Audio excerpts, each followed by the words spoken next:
of me going somewhere. And Dre came to my house one day. We lived right around the corner from each other. We all lived there together. And said, "Hey, man, you picked the wrong nigga."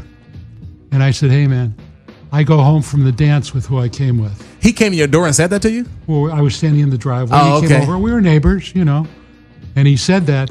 And Doug Young, who was the head of promotion at Ruthless at the time, said, "Look, you better start taking Dre more seriously because, this Suge Knight is really blowing smoke up his ass." And he did. And obviously, Dre was willing to leave Death Row with nothing.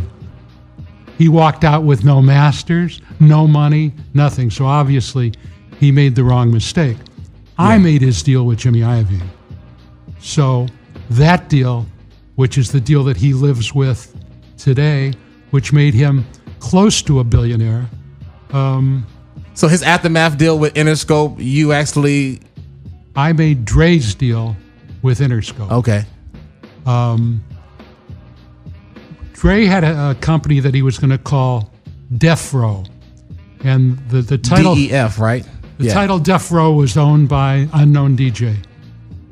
So after he left, I had made a deal with him with Irving Azoff and Mo Austin, but it was right about the time of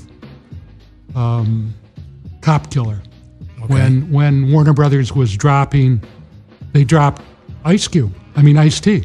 Yeah. So I had made a deal with them where Dre was going to get his own company and Easy and I were going to own 20% of it.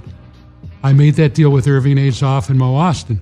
But Mo Austin then backed off of hip-hop and the deal fell apart, and Suge was able to come in and try and make a deal with him first with Sony, with Hank Caldwell, and then wound up getting Interscope interested, Step Johnson, and I wound up making that deal between us and Jimmy, because Jimmy called me and he said, "Listen, Jerry, I will never buy a lawsuit with you, but I feel that Dre will never record for you again." I thought that was true, so I discussed it with Eric, and I said, "Listen, Eric, Interscope wants to make a deal for us with Dre, and I believe Jimmy when he says that Dre will never do anything for us again." So I did what I could to maintain and preserve the integrity of Dr. Dre, which was the asset that we owned, that we then sold to the Interscope.